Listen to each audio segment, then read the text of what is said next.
This time on Landmarks, we travel to Australia's most recognisable icon. Witness the genius of Stephen Wiltshire. We journey to one of the new 7 wonders of the world and visit Judaism's holiest site. But first, the Leaning Tower of Pisa in Italy celebrated its 800th anniversary in 1973, and the remarkable and beautiful bell tower remains to this day an architectural and spiritual landmark. Situated in the Piazza dei Miracoli, the Field of Miracles in central Pisa, northwest Italy, the tower began leaning but never falling soon after it was completed in the late 14th century, and is a miracle in itself. After 800 years, the tower still holds some secrets. Experts still debate whether the incline was the result of an unforeseen and inevitable progressive subsidence of the ground, or whether it constituted an effect consciously desired by the architect. Finding the answer has been complicated by the fact that the bell tower is the fruit of a building project that took over 2 centuries.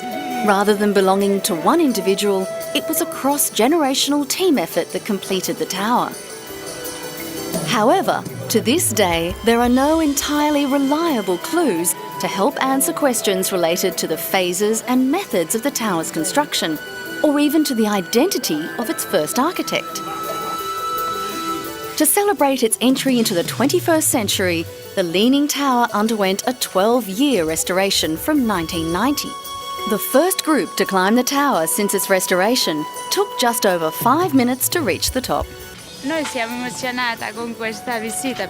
We're really excited by this visit. It's our first time in Pisa, and we're really happy as there are only 10 people and we feel like the chosen ones.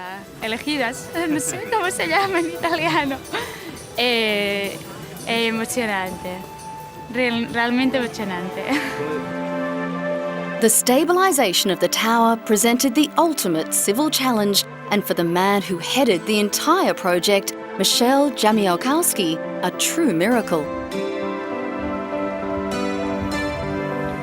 The 14,000-tonne structure was secured by steel cables, as soil was dug out from underneath the higher end of the tower and cement injected into the walls to make the tower stronger. According to the expectation and evaluation of the committee, the tower will have at least 300 years of life granted, at least. And even you, you are much younger than me, will be not able to verify my sentence, okay? Probably the most famous story to accompany the tower is that of a young scientist, Galileo, perched atop the Leaning Tower of Pisa in the 16th century, making public for the first time his work on gravity. He dropped 2 cannonballs of different weights, proving that all objects fall at the same rate. It's the kind of story that's easy to imagine, easy to remember, but whether he ever performed the experiment at the tower is debatable. The 21st century has had its pioneers. This is Ashrita Furman. Among his achievements are records for, amongst other things, the fastest mile rolling an orange with his nose, largest hula hoop, longest time standing on an inflatable fitness ball, and climbing Mount Fuji with a pogo stick. Well, I love this. I've always wanted to come here. This is my first time in my life coming. So I had the idea that it would look very nice, picture of the tower of the milk crates next to the Leaning Tower. His tribute to the Leaning Tower of Pisa was to break the record for the number of milk crates held balanced on his chin for 10 seconds.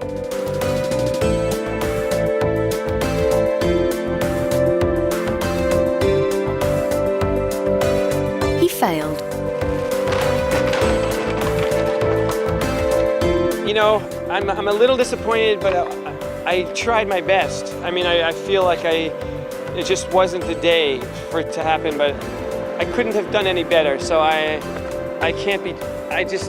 have to do again. I mean, you fail and then you try again.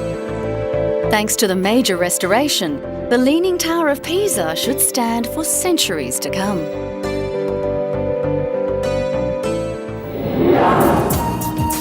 Coming up, the Sydney Opera House.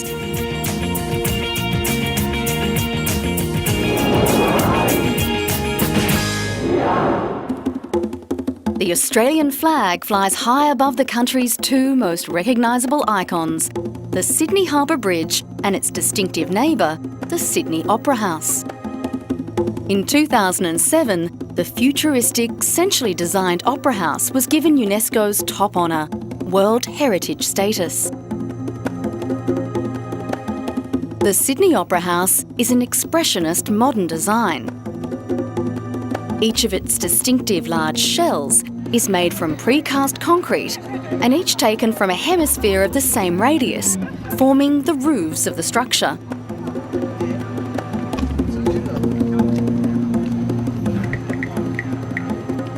The roofs of the house are covered with over 1 million glossy white and matte cream Swedish-made tiles, though from a distance the tiles look only white.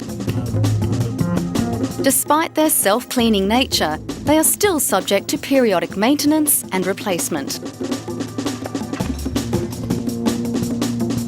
Although the roof structures of the Sydney Opera House are commonly referred to as shells, they are in fact not shells in a strictly structural sense, but are instead precast concrete panels supported by concrete ribs.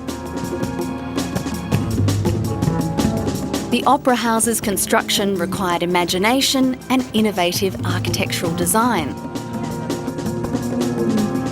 It is supported on 580 concrete piers sunk up to 25 metres below sea level. Electrical power is distributed by 645 kilometres of electrical cable, enough energy to power a town with a population of 25,000 people.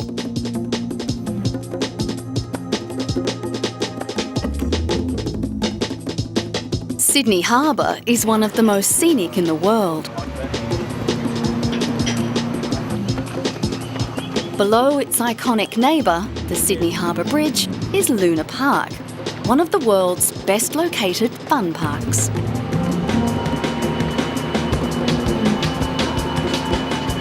Since the 2000 Olympics, Sydney has become one of the world's most popular tourist destinations. Nestled at the foot of the Sydney CBD, the Opera House's grand steps give a sense of approaching a building of importance. Glass is also an important element of the design. The Opera House occupies 1.8 hectares of Sydney's best real estate at Bennelong Point. Surrounded by water and no tall buildings to dwarf it, light is plentiful. However, the journey for the now much-loved building has not always been a smooth one. In 1957, 39-year-old Dane Jorn Utzon unexpectedly won the competition for a new Opera House design, despite the fact the designs he submitted were little better than preliminary drawings. But the project was plagued by scandal. The building was weighed down by delays, and by the time of its opening in 1973, the costs had soared 1,400% above the original budget. The architect left Australia in disgust in 1966. He was neither invited to the opening ceremony, nor was his name mentioned. In recent years, some steps towards reconciliation have been made. In 2003, Utzon was given one of the nation's top honours, a Companion of the Order of Australia. The same year, he was awarded Australia's top architectural prize. However, to this day, he has never returned to Australia and has never set eyes on his masterpiece. His son Jan took his place in the opening ceremony instead, saying his father lives and breathes the Opera House, and as its creator, he just has to close his eyes to see it. What determines a landmark is, like beauty, sometimes in the eye of the beholder. As we've seen several times in this series, some people want to climb them, jump off them, make them out of chocolate, or in the case of Briton Stephen Wiltshire, draw them. Stephen has been blessed with a special talent. Stephen is a savant, a type of genius living in a very private world. He did not speak a word until he was 7 years old. It was an extraordinary beginning to an artist whose books are bestsellers. He and his family sell originals, prints and calendars, highlighting his talent to reproduce, in every detail, anything that takes his fancy. His website is growing in popularity week by week. Stephen works with incredible speed and accuracy.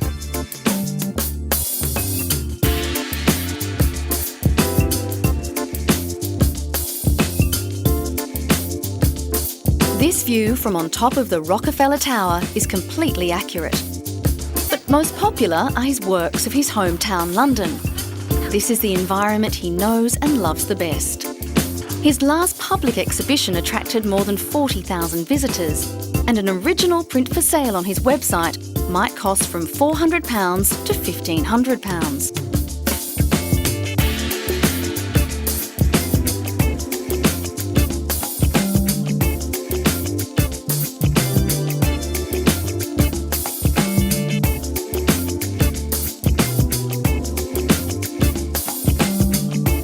Today he's drawing the BT Tower in central London. He doesn't really need to stare at it for long. He has done this tower before and the image is already set in his mind. Art critics say it is not merely his ability to replicate that is stunning, nor the speed in which he can do this, but it is also his talent in imprinting his own style into the works, an intimate style that goes far beyond draftsmanship and memory. In 2006, he was awarded an MBE, Member of the British Empire, for his services to art. An award given not because of his autism, not because of his shyness, but for his individual skill and ability as an artist in his own creative right. Stephen's family are among his greatest fans.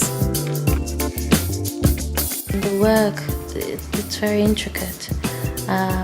Almost like soft embroidery, if you like, and just the flow of it. You know, the pen never comes off the paper unless he needs to sharpen his pencil or he needs to use a thicker pen just to give more depth to his drawing. But I think what makes it special is that everyone's drawn to it and amazed. Something so simple and so elegant can make such a difference on paper.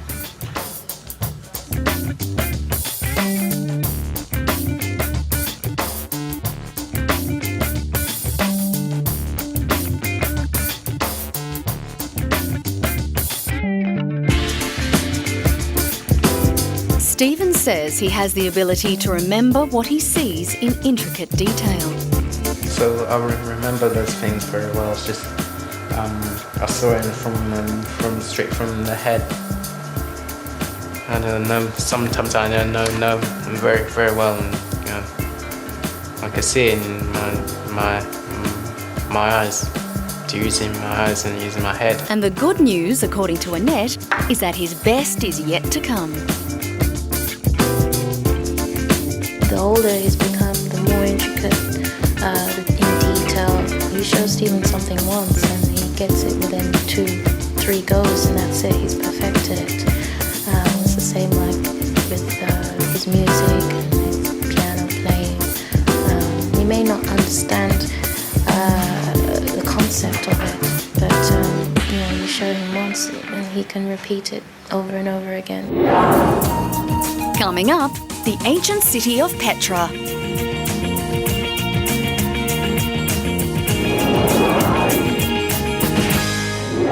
Petra, in southwest Jordan, was one of antiquity's most influential and prosperous cities. Hewn from massive rock cliffs, the ancient trading city lies in the Great Rift Valley, about 80 kilometres south of the Dead Sea. In July 2007, Petra was named one of the new 7 wonders of the world. But like many wonders of the past, its history is shrouded in mystery.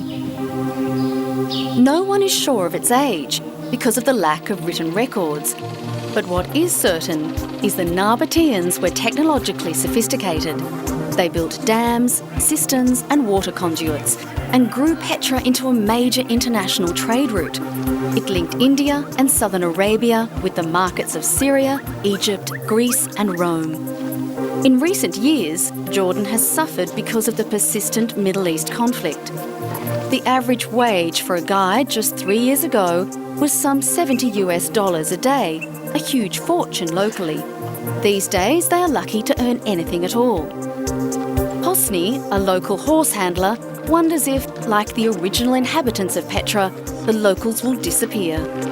In Iraq, now they bring the problem Iraq, yes. Now we have big problem in Petra. No tourists, no everything, everybody not work. You have here in Petra about 20,000 person. He work with the tourists, everybody. You have here about 64 hotels. Now is not working. Everything here in Petra now not work. All of the people stay in the home. But it seems there are always individuals who will use the environment for their own purposes. This is the Desert Cup, an annual foot race that makes its way through some harsh terrain. Runners from Morocco, France, Denmark, Jordan, Iraq, the USA, UK and Germany are here. The athletes start their 168-kilometre race at Petra before running to the breathtaking mountains of Wadi Rum. It's tough, but the scenery is spectacular. Despite the healthy competitor numbers, organisers failed to cover the event's costs. But they are hopeful that next year the situation would be more encouraging.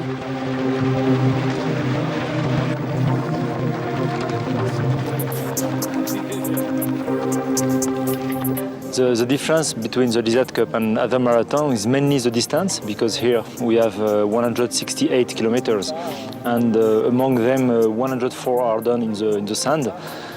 And the other difference is the site, because we are running between Petra and Wadi Rum, which are marvelous areas. The economic downturn has seen Jordan reach out to the world. Queen Rania Al Abdullah of Jordan opened America's first comprehensive exhibit on the ancient city of Petra at New York's Museum of Natural History. Glenn Marcoe, co-curator of the Petra exhibition, says some American restoration has been carried out as part of an American gift to Jordan. I would say that the big bust behind me, the big bust of Dushara, who is the god, chief divinity of the city of Petra, a piece that we went to great lengths to actually rescue from the rock face, the cliff face of Petra, to help preserve it for eternity. And that was a major undertaking, and that will be our gift to Jordan and for their posterity. The exhibition featured more than 200 important objects on loan to the museum from Jordan. Petra is one of the world's most important archaeological sites, and in recent times has been one of the most visited historical sites. But like many of the great landmarks, its recent difficulties are nothing it hasn't already experienced.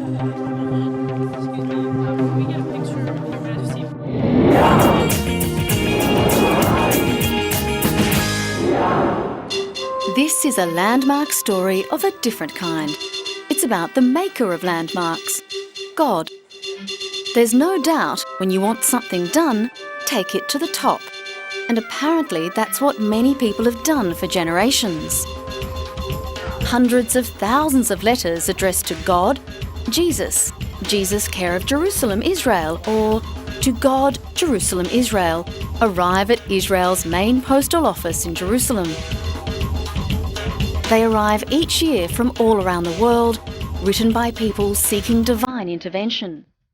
Each envelope is cut open on its sides to make it easier to pull out the letter discreetly and insert it in the wall.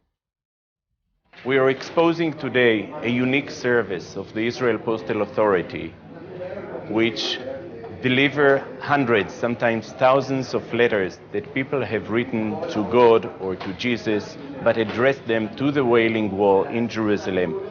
We will take those letters into the Wailing Wall, we'll give them to the chief rabbi of the Wailing Wall, and he will put them in the stones of the Wailing Wall in Jerusalem. It's an old Jewish tradition, but recently, in the last few years, we received hundreds of letters, mainly before the Jewish holidays, Rosh Hashanah and Yom Kippur, but also before Christmas and the New Year's Eve. Jews from around the world write proper letters or scribble down wishes on a little note, which they believe ascends to God if they are placed between the cracks of the ancient stones. As the holiday season approaches, the number of letters addressed to divine recipients steadily increases. The Western or Wailing Wall is Judaism's holiest site. Jews believe the stone wall is the last remainder of the holy Temple Mount, revered by Muslims as Haram el-Sharif. The entire complex is at the heart of a dispute between Israel and the Palestinians over control of Jerusalem. Each side wants the city as its capital.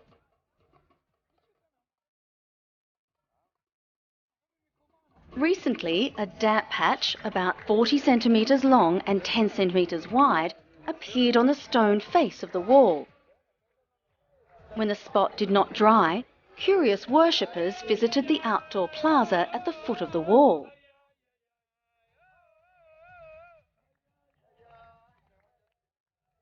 Some mystics say that a sign of the Messiah's impending arrival is a weeping western wall in the days before Tisha B'Av, a 25-hour fast day which begins at nightfall on July 17. Tisha B'Av commemorates the destruction of that temple and its biblical predecessor.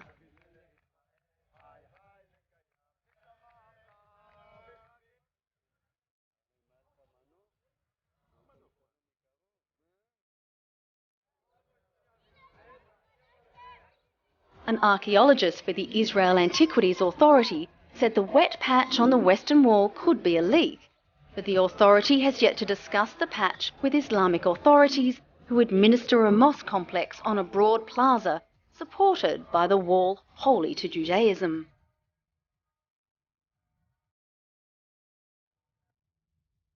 We're still in the process of monitoring exactly what's happening with this wet patch. The exact reason for it at the moment is not clear, but by past experience, we would suggest that this is caused by some physical problem with one of the pipes or something like that. Some who are devout see the moisture as a symbol of the wall weeping during a time of hardship. However, there is always hope of better times ahead. Many believe the letters delivered to God may be read with a sympathetic ear by the Creator.